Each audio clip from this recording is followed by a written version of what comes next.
saiu do nada para mais de 100 clientes em pouco mais de 2 anos.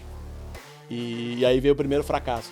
Ah, moleque! Se é pra começar de duas, vamos falar das dores, né? Bora!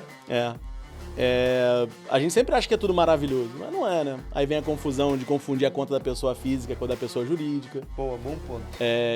Isso mata qualquer empreendimento. Tu estás a dizer, só para traduzir aqui um bocadinho... Ah, boa. É pessoa jurídica, mas basicamente é quando o empreendedor... E é verdade, ainda bem que tocas neste ponto, porque é um dos erros que o empresário júnior de primeira primeiro erro. Viagem confunde que é o seu dinheiro é o dinheiro da empresa, não, ao contrário. Gastos, o dinheiro da empresa é o dinheiro dele. É tudo a mesma coisa. É tudo a mesma coisa. Os seus gastos são os gastos da empresa. Exato. E não é verdade. Não é. Os seus gastos não são os gastos da empresa. Esse é o caminho mais rápido para o fracasso. O dinheiro da empresa não é também o seu dinheiro. Exato. Nem o seu dinheiro é o dinheiro da empresa. Exatamente. Não é? O bom cliente é aquele cliente que até reclama, mas paga. O mau cliente é aquele que não reclama e não paga. Não, o pior, o que começa reclamando sem antes mesmo de pagar. Certo, mas um cliente que não reclama é um cliente que não puxa por ti. É um cliente que não exige de ti. É um cliente que não te vai ir para a frente e aumentares o teu serviço, o teu produto, para teres mais serviço, para até ganhares mais dinheiro. Portanto, Total. Eu costumo dizer à minha equipa que é, eu não me preocupo um cliente que reclama, desde que pague. Eu preocupo-me um cliente que não reclama e vai abandonar o nosso serviço porque não reclamou daquilo que lhe estava a doer e vai para a concorrência. Total. E esse é que me preocupa. Eu tive... Em algum momento, isso você vai não conseguir mais fazer e aí você vai começar a gerar insatisfação no quem está para trás, quem já estava acostumado, que você não vai mais conseguir fazer, e vai gerar insatisfação pessoal sua porque você sabe que você não está entregando. Aí vem os ensinamentos. Meu ex-sócio, ele pode ter sido muito ruim, mas ele trouxe vários ensinamentos. Claramente. Um deles era isso. Se você não consegue fazer para se você não consegue fazer para 100, não tente fazer para 1. Boa. Ué, é exatamente isso. Se você não pode fazer para 100 clientes, não faça para 1. Nem comece errado.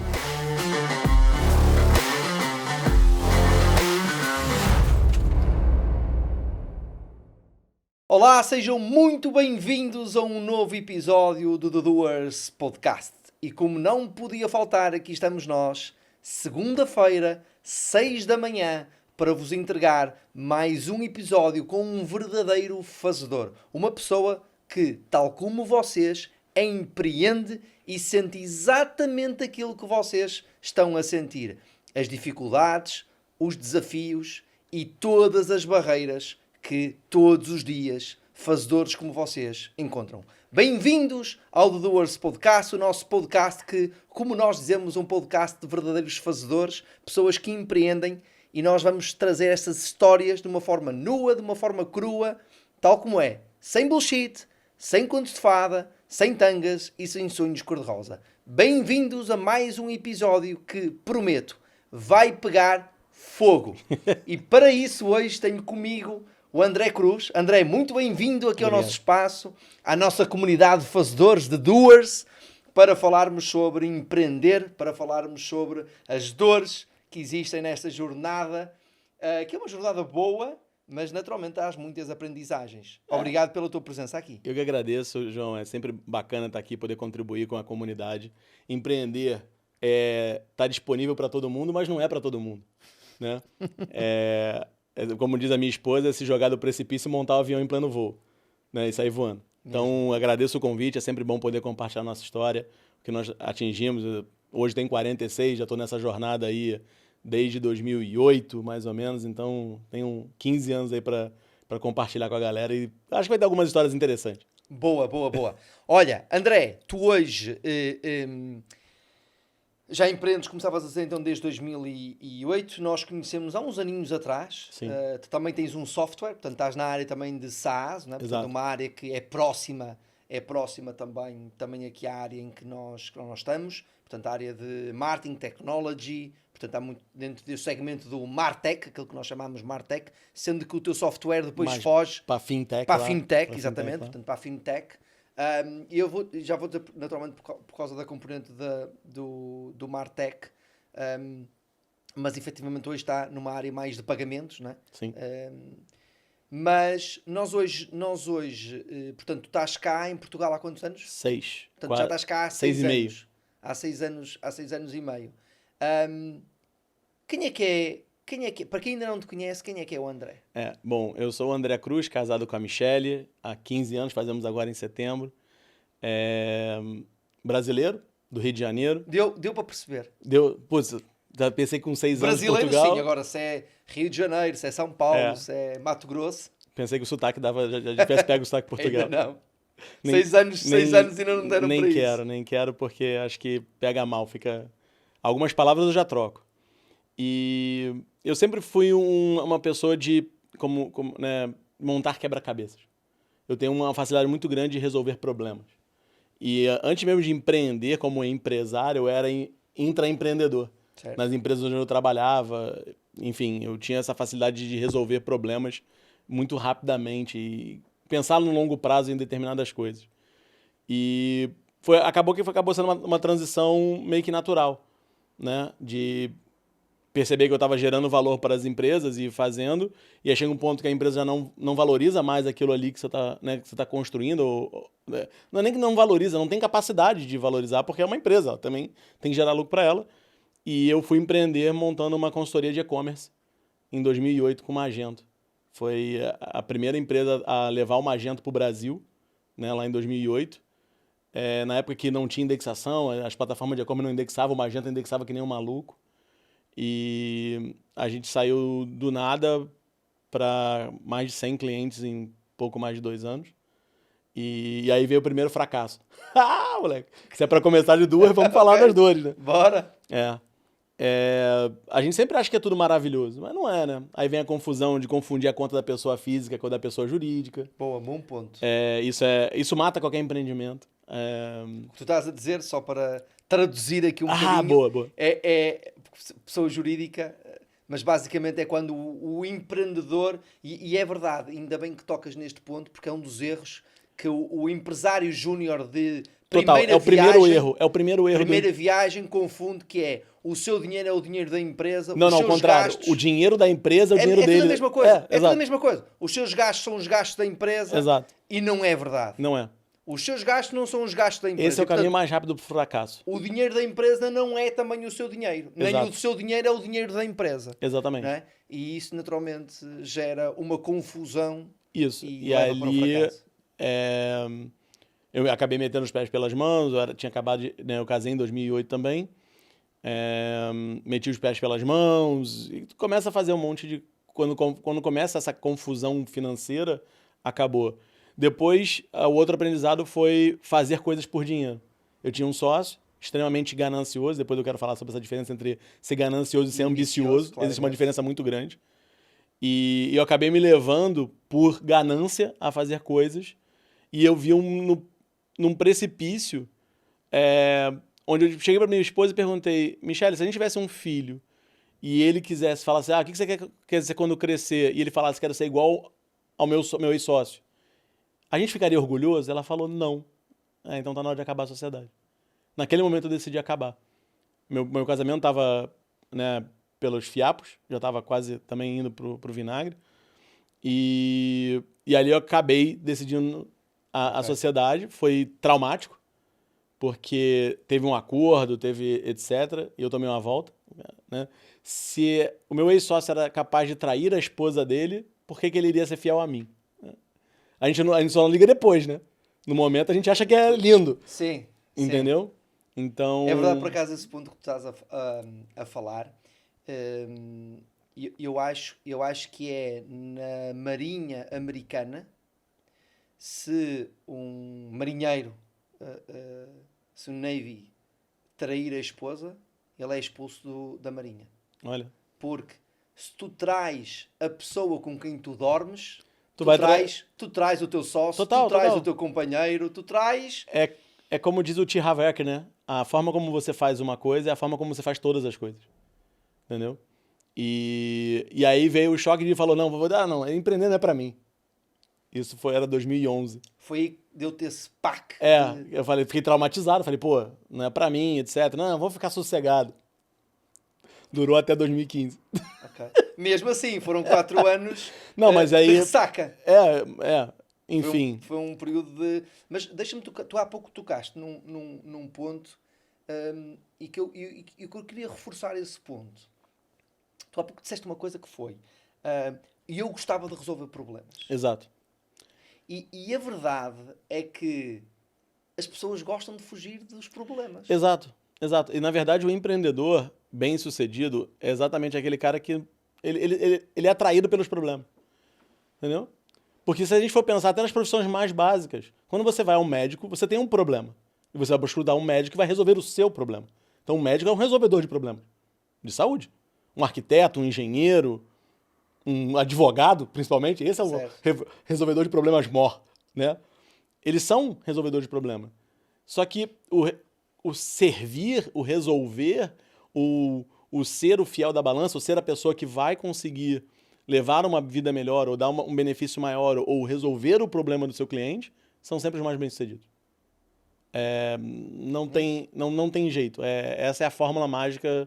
A tua plataforma resolve a dor do teu cliente com gestão de redes sociais. A minha plataforma resolve a dor do meu cliente em vender pela internet. A gente resolve dores o tempo inteiro. É isso. Então, eu sempre brinco com o pessoal do escritório, eu falo, né, um belo dia eu acordei e falei que queria montar uma empresa de pagamento, né, e fazer o que a gente faz hoje. Eu não posso reclamar que o cliente vai fazer um lançamento hoje, 1 da manhã. Não posso. Ué, claramente isso. 6 anos atrás eu montei a empresa para isso. Como é que eu vou reclamar hoje que eu tenho que ficar acordado até 1 da manhã porque um cliente tem um lançamento e alguém tem que monitorar aquilo lá? Ué, eu não sou o resolvedor de problema? É isso mesmo. Empreender é resolver. E as pessoas esquecem isso. Elas só veem o glamour do empreender e não entendem que o empreender é servir. Sim. E quem não entra nesse básico de que empreender é servir, na verdade tem um emprego de luxo. Ele acaba tendo... Ele não consegue gostar daquilo que faz. Sim. E acaba tendo um emprego de luxo. E aí, é um emprego com um título de luxo e muitas das vezes com condições miseráveis. Quando eu cheguei em Portugal, lá em 2017, eu reencontrei um amigo que eu tinha na prefeitura, lá do Brasil, né, do Rio de Janeiro.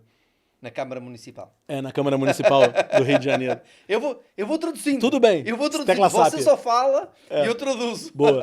Fui visitar um amigo e ele tem uma empresa de reparação, né, de telemóveis e etc. E ele passou o final de semana reclamando dos clientes. Que os clientes não pagavam, que isso, que aquilo, blá, blá. E eu passei o final de semana foi super bacana, porque eu estava conhecendo Portugal, vim conhecer o norte, porque aqui em cima. E tudo bem. E eu voltei para casa e tinha criado, né, a reconexão, então tinha aquela intimidade. E um belo dia ele ligou para mim, não, veja bem, André, porque, poxa, o cliente, não sei o quê. E eu virei para ele e falei assim, fulano, deixa eu ser bem sincero com você. É ele que paga o seu jantar, ele colocou o carro na sua casa, é ele que põe comida na sua mesa todo santo dia. Cara, você não tem direito de reclamar. Eu não tenho essa filosofia não, mano. Se for ligar para cá para reclamar dos seus clientes, você não vai ter eco aqui. Não vai ter eco. Nunca mais ligou. Nesses 6 anos depois, eu não sei mais dele. Nunca mais ligou. Boa. Mas sim, mas é um ponto, não é? Porque, e tu tocaste um ponto que é, empreender é servir, não é? Nós temos que servir a algum propósito, nós temos que servir, e o propósito está em resolver alguma dor, algum problema, não é? E portanto, não há como queremos fugir dos problemas. Não tem. Empreender é resolver um problema Total. que existe. E há uns tempos atrás eu li esta frase e alguém dizia exatamente isto. E é resolver problemas que se ganha dinheiro. Total. Por exemplo, qual é a dor que eu resolvo com a minha companhia? Qual é o problema que eu resolvo? Vender pela internet, geralmente você paga a taxa para intermediador. Se você não quiser pagar a taxa para intermediador, você tem que montar a equipe de desenvolvimento. Então você tem que fazer todas as estruturas.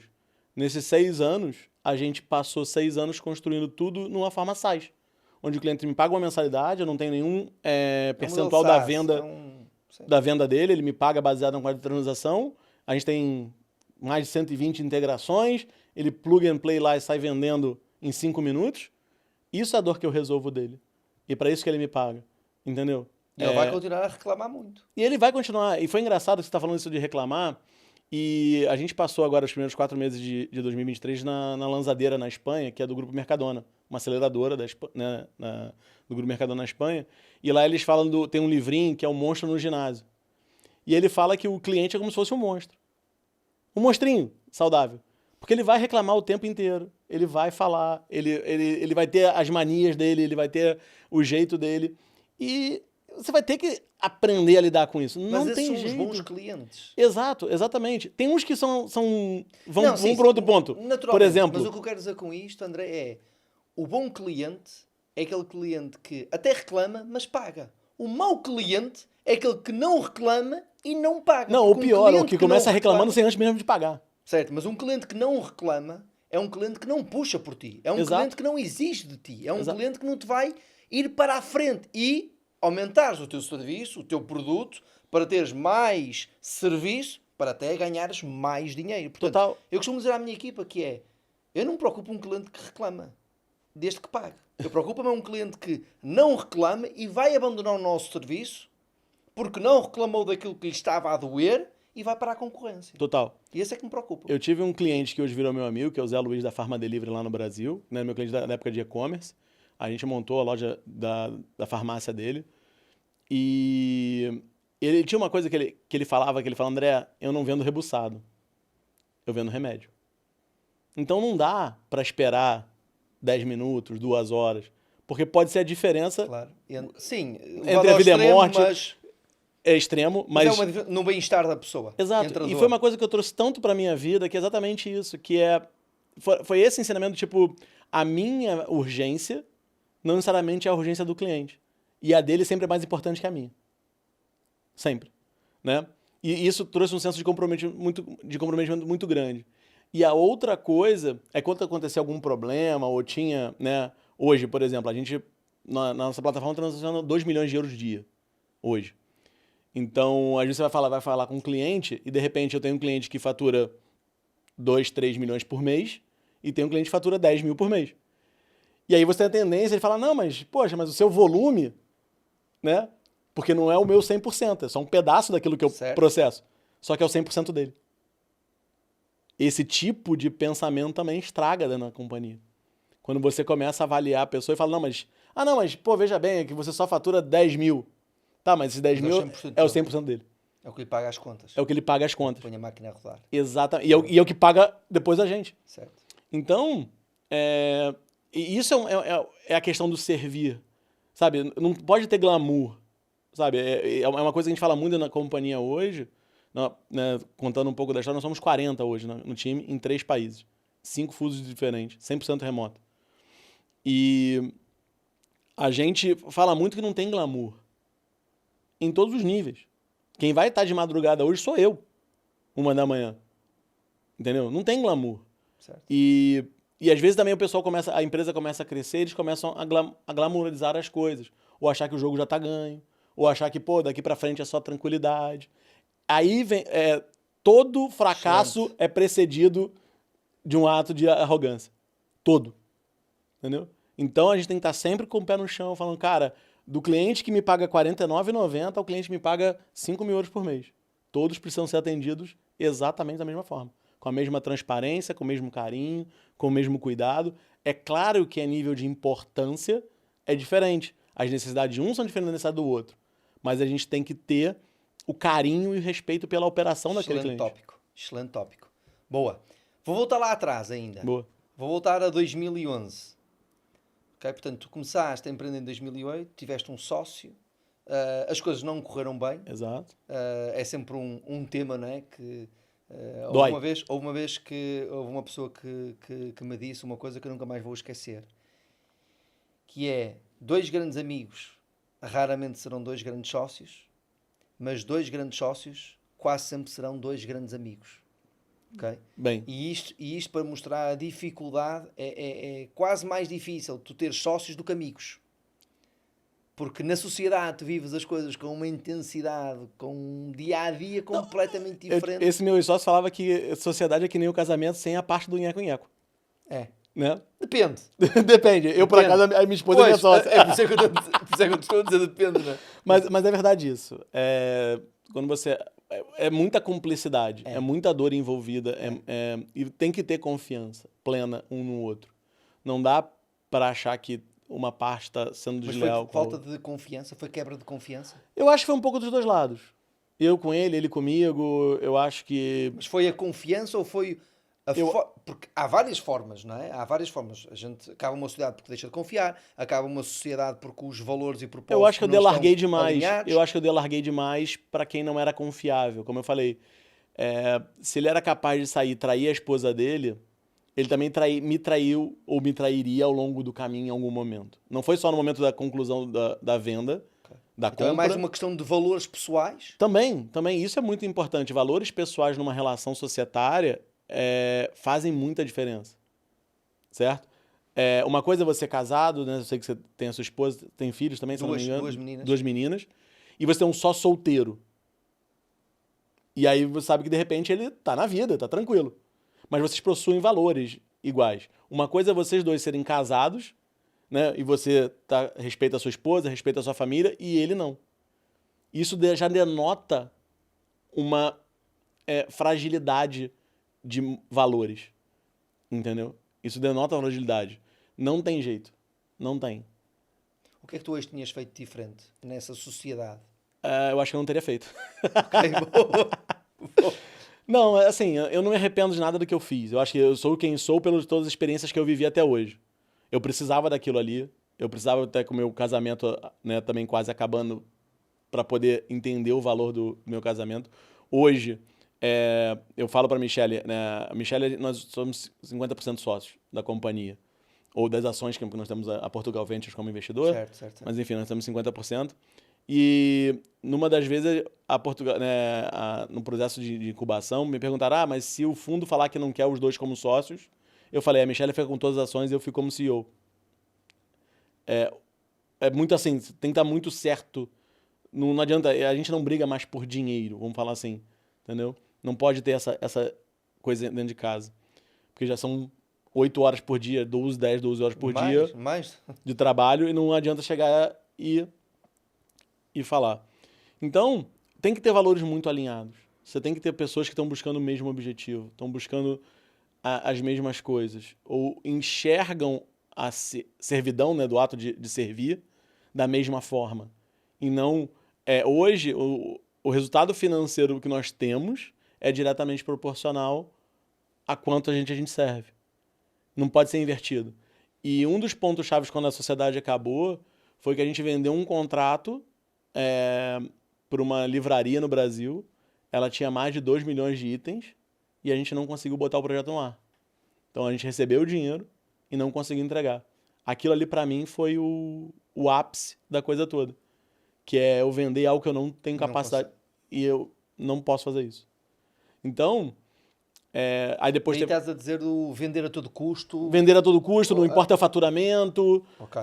A gente... Porque eu acho que é importante vender, não é? Total, Calma, mas a gente, por mas exemplo... vender aquilo que nós conseguimos executar. Os nossos comerciais hoje, eles sabem que tem que vender redondo. Não adianta botar o cliente, a gente diz no Brasil, enjambrado, né?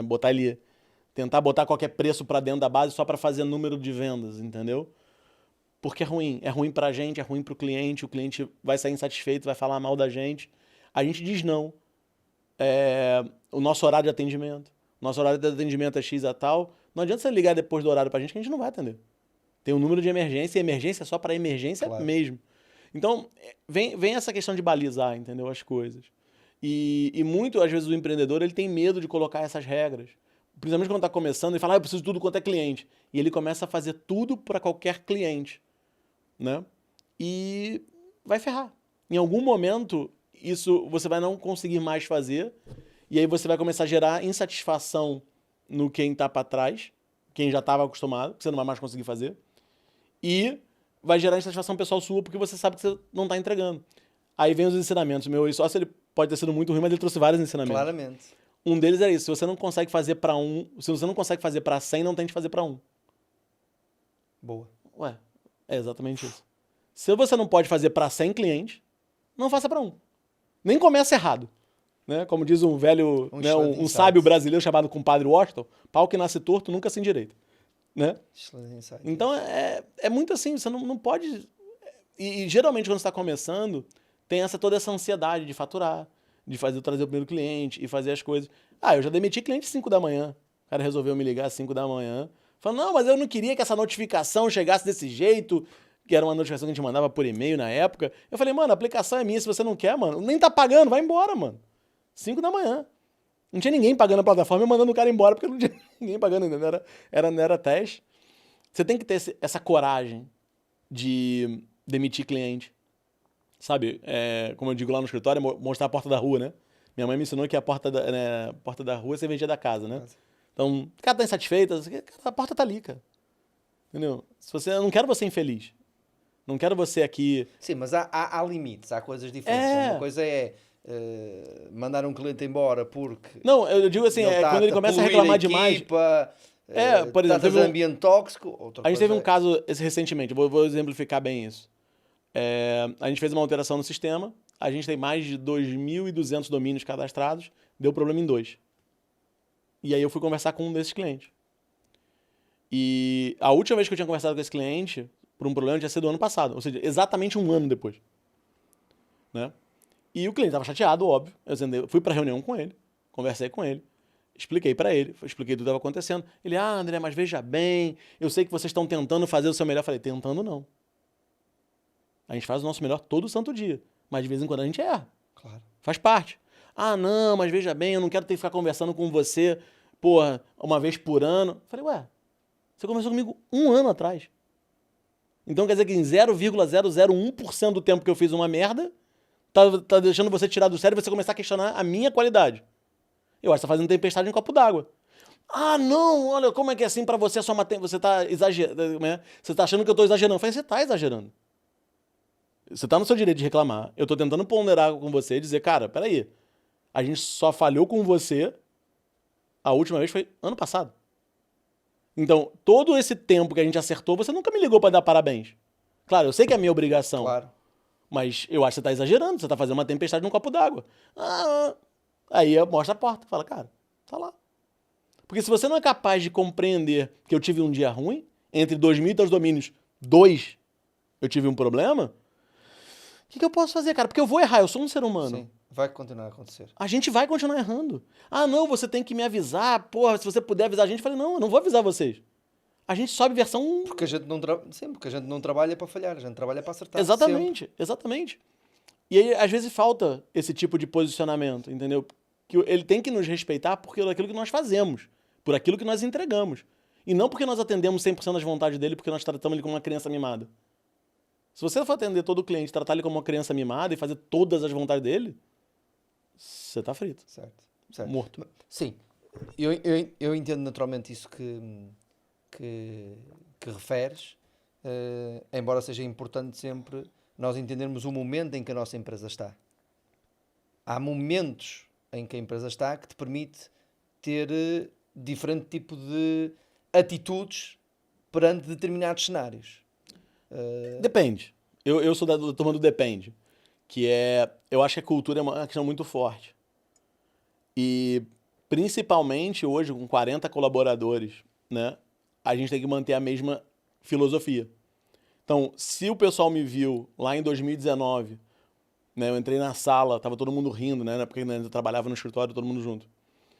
E eu perguntei, o que tá acontecendo? Não, o cliente ligou pra cá e soltou um bando de palavrão aqui pra gente, porque a gente alterou um XLS, não sei o quê. E vocês estão rindo por quê? Não, porque foi engraçado. Vocês são atendente da Vivo, da Vodafone, da Mel, que o cliente liga puto e fala um monte de merda. Aqui não, mano. Pode ligar pro cliente que eu vou ligar pra ele. Aí eles pegaram o telefone, eu peguei o telefone, liguei pro cliente e falei, cara, eu entendo toda a sua dor. Eu entendo que a gente mudou aqui a coisa, mas você não tem o direito de ligar pra cá e destratar nossos colaboradores. Se você quiser ser atendido educadamente, você vai ser atendido educadamente. Mesmo vocês estando chateados, a gente vai entender.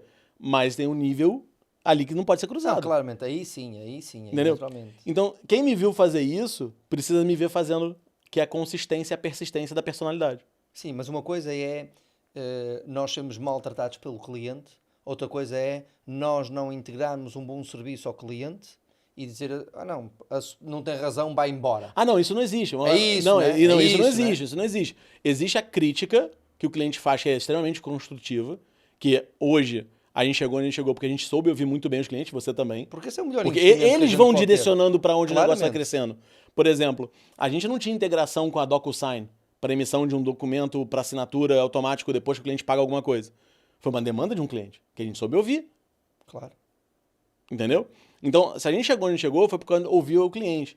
Mas a questão é quando ele começa a ser mimado, criança mimada, se jogar no chão. Falta de respeito é igual a todo lado e deve ser tratada da mesma forma. Exatamente. Não. Exatamente. Claramente. Foi o que eu falei pra ele. Falei, cara, eu acho que você cruzou a linha. Se tua reclamação começou a cruzar a linha pra uma linha de mimo. Que falta do... Sim, a partir de... é falta de respeito. Então, é falta de respeito. A partir Então eu falei, você foi extremamente deselegante. Eu falei, cara, daqui pra lá não tem mais assunto com você. Como é que chegaram ao Digital Manager Guru hoje?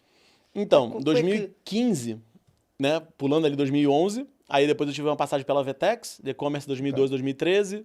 2013 eu entrei na onda de ser coach. Ok. Né? Quem nunca? Não tocando pedra em ninguém, tá, gente? Pelo amor de Deus. Eu nunca, mas tá tudo bem. Ok. E aí eu fiz Tony Robbins, fui para os Estados Unidos, fiz curso de coach, etc. E aí em 2015 eu tive contato com o mercado de afiliação lá no Brasil, com o Hotmart. Foi quando saiu o T. Harv Eker, do Segredo da Mente Milionário, ia estar no Brasil, e aí eu fui ser afiliado. Só que antes dele teve o Lobo de Wall Street, e no primeiro mês a gente fez R$3.000, no segundo mês a gente fez 10, depois fez 30, e eu sei que em 6 meses tá fazendo 120 mil por mês. Algo mais ou menos, como vou botar aí... 20, qualquer coisa, mil euros. 24 mil euros por mês. E aí a cabeça mudou. Aí voltamos a empreender de novo. Nada como o giro da alavanca do empreendedor. E a gente foi afiliado em 2015, 2016.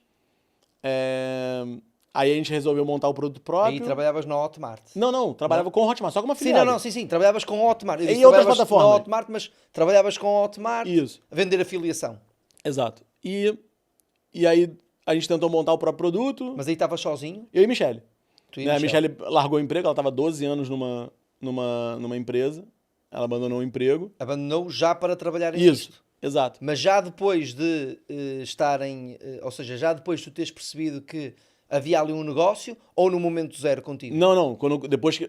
A Michele é diferente de mim. A Michele, ela constrói a escada toda, ela coloca o paraquedas. Mas esse é um ponto importante, porque quando tu jogas em casal, quando tu jogas em equipa, se um está a atacar, o outro está a defender. Total. É o que eu sempre falo com ela. Eu sou o avião, ela é a âncora. A gente não pode tirar o melhor de cada um. De voar e segurar. Certo. Mas a gente não pode segurar demais nem voar demais. Então, por isso a gente precisa do equilíbrio. Claramente. E é o que a gente tenta buscar. E acho que então a Michelle integra esse projeto contigo? A gente ficou ali como afiliado. Estava sozinho nessa altura? Até 2015 ali, início de 2016. E aí a gente tentou montar um produto próprio, a coisa não andou, aí ficou meio, né, vai, não vai, etc. Até a gente se mudar para Portugal, 2017. A gente se mudou para Portugal em 2017, a gente vendeu tudo que a gente tinha no Brasil e veio para cá. Por quê? O que aconteceu? Meu pai é cidadão americano e eu sempre quis morar fora do país, a Michelle nunca, por conta da família, etc. Até que a ficha dela caiu. Que ela falou, cara, não importa onde eu estiver, minha família vai ou não vai. Se eu estiver perto, ela não vai do mesmo jeito, então... Certo. E aí, a gente tinha tido uma experiência na Disney também com a nossa sobrinha, que... lá nos Estados Unidos, né, em Orlando. E que ela, no dia de ir embora, ela falou que não queria ir embora. E aí você vai pensar, uma criança de 10 anos não quer ir embora da Disney por causa dos parques.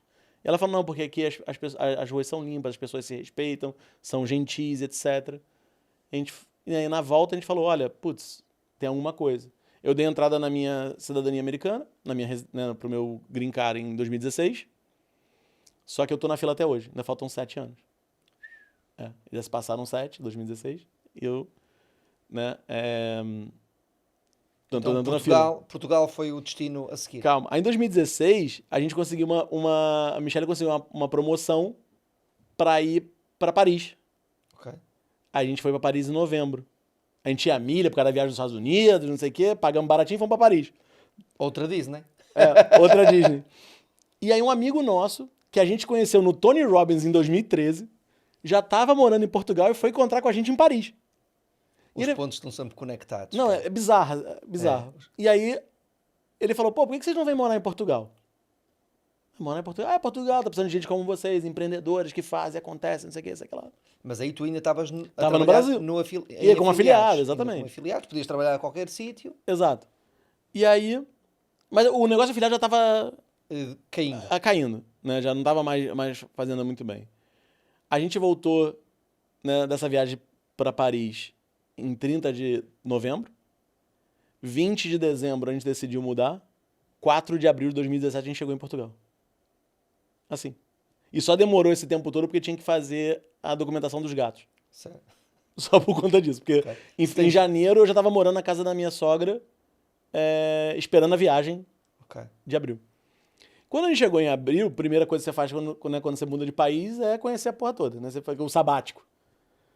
E aí, procurando um emprego, né, para querer procurar um emprego aqui em Portugal e etc., eu resolvi me atualizar na área de desenvolvimento, né? Eu venho da área de desenvolvimento. E, né, comprei um curso de um framework e falei, putz, vou aprender o framework tentando resolver uma dor que eu tinha quando eu era afiliado. Tipo, eu vendo em 3, 4 plataformas diferentes, como é que eu consolido essa informação de um lado só, né? Como é que eu gero as minhas estatísticas, meus dashboards, etc. Bom, o resto é história. E foi aí que nasceu. E foi aí que nasceu o Digital Manager Guru. Foi assim. Que o objetivo era integrar Era integrar... as Hotmarts, Monetize, Exato. Eduz, etc. Para teres num único sítio todo o teu Isso, dashboard de vendas. mais algumas coisas. Mais, a gente, né, já tinha uma época lá de ter uma questão de verba de campanha, sistema de rastreamento. A coisa foi acontecendo. Isso em 2017? 2017. Okay. Aí, 2018, a gente percebeu que as pessoas reclamavam muito das taxas do Hotmart, Monetize, Eduz. São ainda taxas... continuam a reclamar. E vão continuar, daqui a pouco vão deixar de reclamar, porque cada vez mais a gente cresce no mercado, justamente por conta disso. E a gente começou a fazer checkout. E aí a gente começou a ter o nosso próprio checkout. Para não fazer a mesma cagada que o Hotmart, né, Monetize faz, que é cobrar a taxa do cliente, a gente integrou direto com o processador de pagamento sem fazer intermediação financeira. E acabou vendendo isso como um serviço. E esse foi o nosso grande diferencial. E aí vem uma outra lição de empreendedor, né, já que é sem bullshitagem. A gente tomou muita na cabeça por não cobrar percentual. Okay. Eu poderia ter 10, talvez 100 vezes o tamanho que eu tenho hoje, se eu cobrasse percentual dos clientes. Poderia. Porque, vamos falar, são 2 milhões de euros. Se eu cobrasse 1%... É fazer a conta. É só fazer a conta. Só que eu sempre disse não. Porque eu falei que essa matava a galinha dos ovos de ouro. Porque em algum momento vai aparecer alguém fazendo por meio. Daqui a pouco vai aparecer alguém passando por 0,2. Entendeu? Então, se é para não cobrar, não cobra. Só quando tens um cliente que vem por causa de preço, comissão mais baixa, ele vai em algum momento ele vai embora. Por causa da comissão mais Exatamente. baixa. Então, a nossa conta sempre foi do tipo, a gente tem que fazer um serviço muito excelente e a gente tem que ter fôlego para conseguir crescer, cruzar a linha, ter cliente suficiente para cruzar a linha. Se a gente conseguir esse fôlego, okay, a gente vai ter um negócio que Hotmart, Monetize, Eduz não consegue bater a gente. E não conseguem. E tu vens empreender, tu vens fazer esta jornada num país completamente diferente do teu, E eu, onde não entendias carga fiscal, onde não entendias... nosso maior mercado continua sendo o mercado brasileiro. Okay. Agora a gente vai entrar no mercado português. Okay. A gente está finalizando a integração com a Cibs. Então eu pago, HiPay, Okay.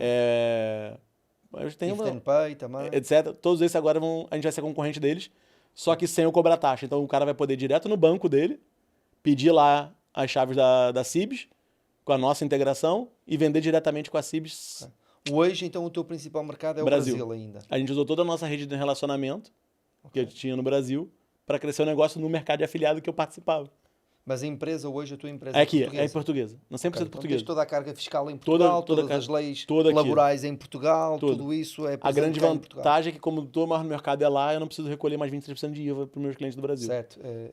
Ganhas 23% na venda do produto. Isso. E aí,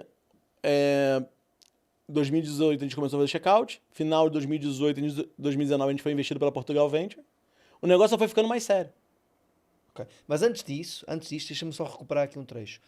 Qual é que foi o desafio de empreenderes num país diferente do teu? Ou seja, quando chegaste cá a Portugal e fizeste esse ano sabático, eu também o fiz, onde não, fui testar... um mês sabático. Ah, foi só um mês? Foi um mês. Eu fiz um ano sabático, quase.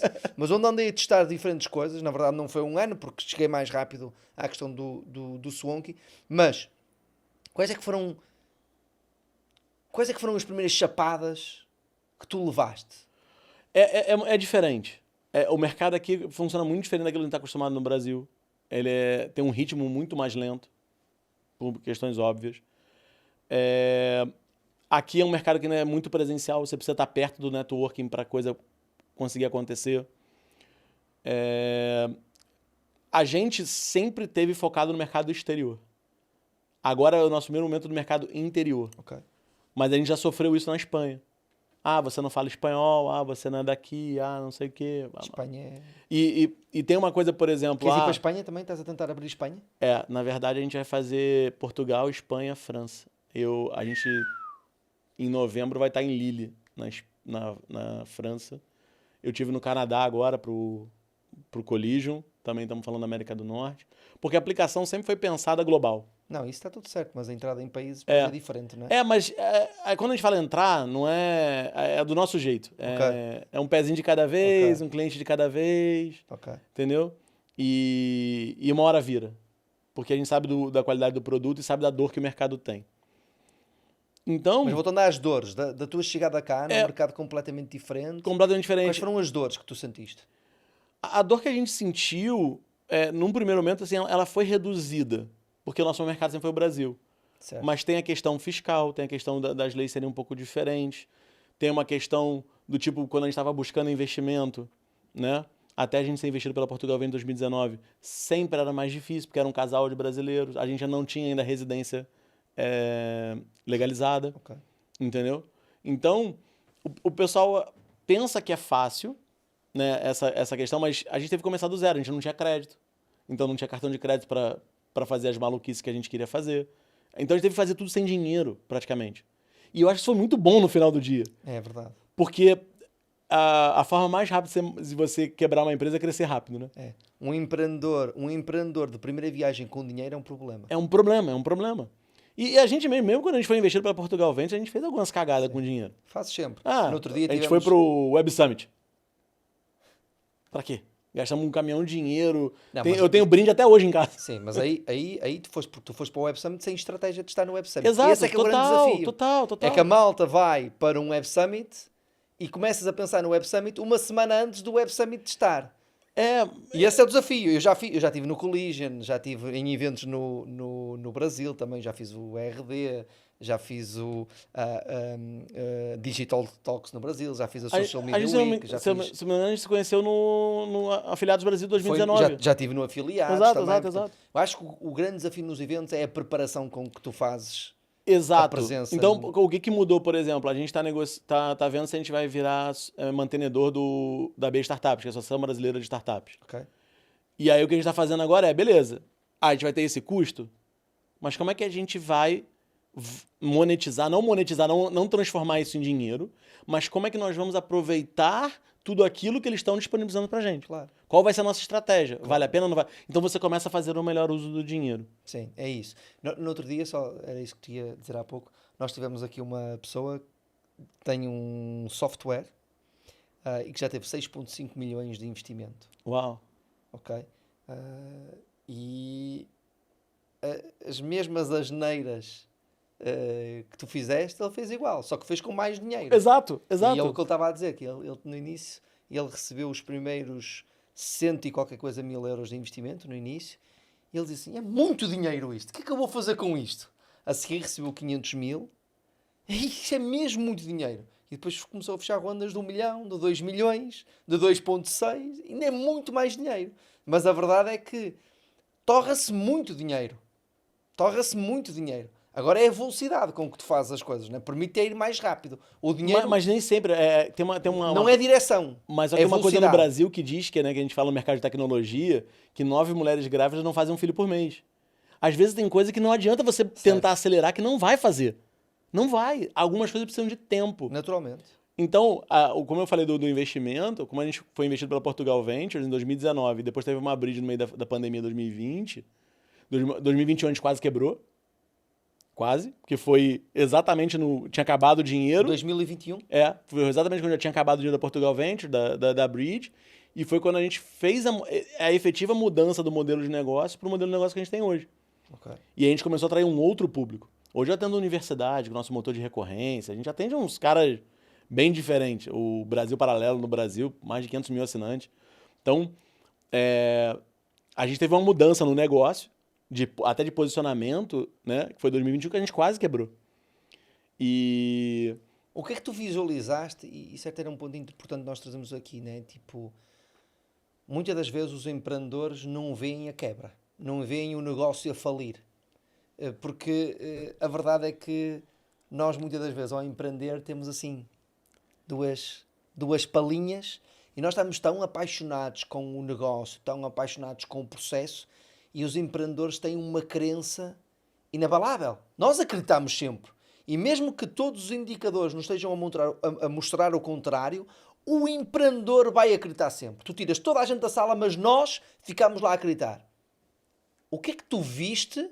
Na verdade... te permitiu entender de eu vou falir a empresa? Na verdade, não é que eu vou falir a empresa. Na verdade, eu sabia que não ia falir. Pelos princípios e valores que a gente tinha. Pelo tipo de modelo de negócio, pelas coisas. Eu sabia que era uma tempestade. Que eu precisava resistir. Não, mas que te fez mudar o modelo do negócio. Não, a gente já vinha mudando ao longo do caminho. Por exemplo, 2020... Mas porquê que ias quebrar, 2020, então? A gente estava muito alavancado no mercado de dropshipping no Brasil. Tinha muito cliente de drop. Ok. Muito. Só que veio a pandemia. E aí os clientes morreram, né? Porque a China fechou, todo mundo fechou, não tem mais drop. Então, o que acontece? Ali a gente foi, a gente não pode depender desse setor. Então, ao longo do caminho, a gente está sempre avaliando para onde a gente tem que ir, para onde a gente tem que ir. E a gente viu no mercado de recorrência, né, de assinaturas... Mas tu aí já tinhas assinatura, não já? Não, a gente lançou em 2021 o motor. Okay. O nosso próprio motor de assinatura. Ok. Entendeu? A gente usava o motor dos processadores de pagamento, que me gerava um problema. Porque o processador de pagamento A tinha funcionário XPTO, o outro não tinha, e a gente trouxe tudo pra gente. Então, a gente começou a mudar o posicionamento da gente com relação àquilo que a gente fazia. E a gente começou a ficar cada vez mais especializado em coisas. E aí tem a tendência de qual é o perfil do cliente ideal. Né? Então, e quando eu falo que mas eu percebi que eu ia falir a companhia, eu sabia que se eu tivesse permanecido esperando o público do dropshipping voltar, hoje eu não estava contando essa história. Certo. E essa acho que é a maior realidade. Mas quando a gente viu pelos números, a coisa foi tão séria que a gente teve uma reunião com o pessoal da Portugal Venture, né, de board, da diretoria, e ele falou, não, vocês têm que mandar uma galera embora. A gente falou, não vai mandar ninguém embora. Como assim? Não, a gente não vai mandar. Primeiro que se eu mandasse uma pessoa embora, o castelo de carta caía todo mundo, porque era pós-pandemia, todo mundo inseguro, todo mundo naquela vai ter emprego ou não vai ter emprego. Quantas pessoas é que tinhas nessa altura? A gente tinha 12, eu acho. Todo mundo com a gente, quase todo mundo tá com a gente até hoje. O único que eu acho que não tá com o Ricardo porque ele foi trabalhar na Vodafone. Porque ele saiu porque quis. Tá tudo certo. É meu amigo até hoje. E a gente falou que não ia, e no dia seguinte eu recebi a carta, né, da pessoa da Portugal Venture saindo do board por conta da responsabilidade. Claro. Porque ele é só um funcionário, Claramente. nada pessoal. Tem até uma história bonita depois. E, cara, a gente deu as nossas maluquices, a gente deu nossas cambalhotas, a gente sabia que a gente precisava de um curto período de tempo. E foi esse curto período de tempo que a gente precisava. A gente nunca mais precisou de dinheiro. Ever. Até hoje. Tinhas dinheiro para quanto tempo? Tinha para 3, 4 meses. A gente só precisava cruzar aquela linha. A gente sabia, só precisava cruzar aquela linha. Entendeu? A gente cruzou a linha.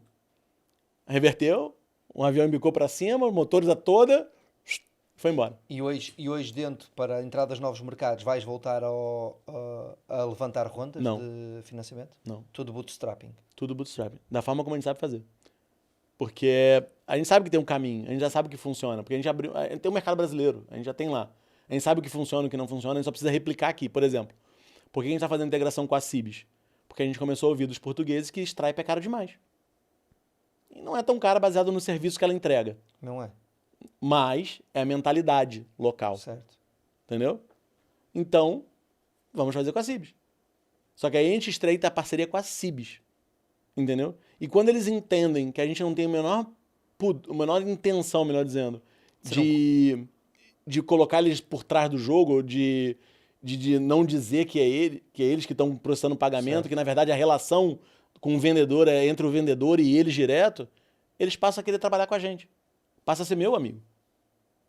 Porque é assim que a gente é no Brasil. Entendeu? A gente hoje recebe muito cliente do próprio processador de pagamento.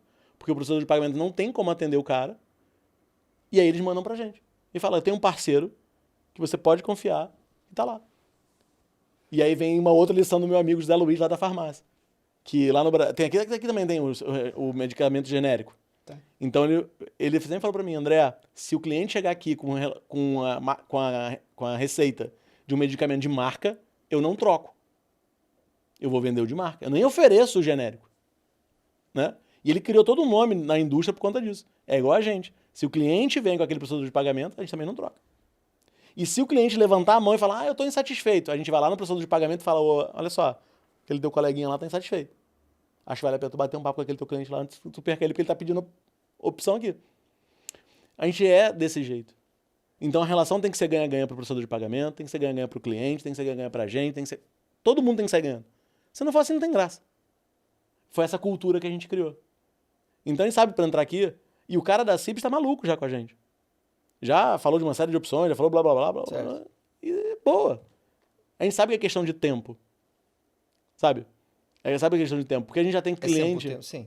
A gente já tem cliente. É um jogo de porque tempo. o nosso cliente começa a vender no México. Aí o cara compra no México. E aí daqui a pouco ele começa a falar, eu comprei naquele cara, mas deixa eu ver quem é que faz aquilo lá. Ah, é o guru. Aí ele entra. E ele vai. Então às vezes a gente tá em alguns países e nem sabe que tá, porque as pessoas automaticamente vão fazendo. Baseado em tudo que a gente faz. É claro que, para a parte de fatura, e etc, tem uma... A gente já não consegue ter nesses casos. Então, aqui para Portugal a gente já tem. Então, vamos começar com a Cibs. A gente vai para a França, vai conseguir entender. Sabe? Tudo faz parte desse investimento. A gente passou 4 meses. Eu passei 4 meses, janeiro a abril, estando uma semana em Valência e uma em Portugal. Uma em Valência e uma em Portugal. Para cumprir a aceleração na lançadeira. Então... De novo, eu não estou fazendo isso porque eu também estou servindo aos clientes. É o propósito. É o propósito. É esse o teu propósito. Exatamente. O propósito é isso. Entendeu? O que é que, só para terminarmos aqui, André, quais é que tu achas que foram os momentos críticos da tua jornada? E nesses momentos críticos, qual foi a decisão que tu tiveste que tomar que hoje te puseram neste patamar? Se tivesse de ficar um momento, 2 momentos... Toda vez que eu não cedi ao dinheiro fácil. Lembra do meu ex-sócio do dinheiro, da ganância e da ambição? Desde o meu investidor anjo... A Portugal Venture nunca se meteu nisso, mas todas as pessoas com quem eu converso sobre o meu negócio... Pô, André, mas você tinha que cobrar um percentual. Você podia cobrar o percentual. E eu sempre falei, não vou. E isso me botou na posição de quase quebrar. Mas hoje me faz nadar de braçada. Porque tecnicamente eu não tenho competidor. Não tenho competidor. Porque ninguém faz o que a gente faz. E a gente criou uma barreira de entrada tão grande que hoje, se um cara tentar fazer um guru como a gente faz, com o mesmo modelo de negócio, ele vai precisar botar tanto dinheiro que começa a ficar inviável para ele. Que é o que a gente gastou nos últimos 6 anos. Entendeu? Então, o que eu vejo é fugir do dinheiro fácil. Boa. Fugir daquele ganho imediato. Tudo que é duradouro é pensamento a longo prazo. Boa, tudo. Excelente insight. André, foi um gosto ter-te aqui. Muito obrigado. Eu que agradeço. Tenho certeza absoluta que a comunidade vai também conhecer mais o teu produto, vai conhecer também mais a história, por isso teríamos certo aqui algumas coisas mais para falar. Só convidar de novo. 300 km de moto, tá tudo bem. Vai haver uma próxima edição.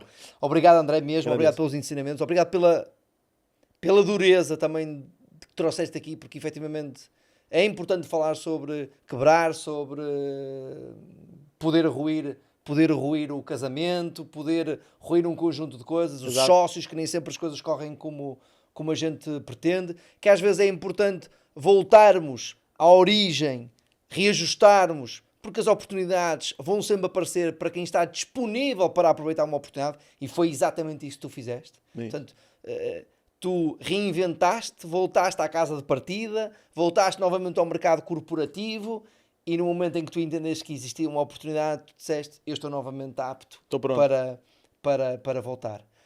Parabéns por isso, parabéns pelo teu percurso, foi um gosto enorme ter-te aqui. Doers, terminamos assim este fantástico episódio aqui com o André. Obrigado.